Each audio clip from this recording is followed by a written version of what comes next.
يا أيها المدثر قم فأنذر وربك فكبر وثيابك فطهر والرجز فاهجر ولا تمنن تستكثر ولربك فاصبر فإذا نقر في الناقور فذلك يومئذ يوم عسير على الكافرين غير يسير ذرني ومن خلقت وحيدا وجعلت له مالا ممدودا وبنين شهودا ومهدت له تمهيدا ثم يطمع أن أزيد كلا إنه كان لآياتنا عنيدا سأرهقه صعودا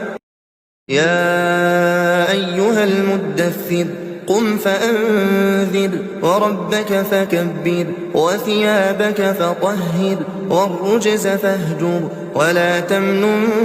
تستكثر ولربك فاصبر فإذا نقر في الناقور فذلك يومئذ يوم عسير على الكافرين غير يسير ذرني ومن خلقت وحيدا وجعلت له مالا ممدودا وبنين شهودا ومهدت له تمهيدا ثم يطمع أن أزيد كلا إنه كان لآياتنا عنيدا سأرهقه صعودا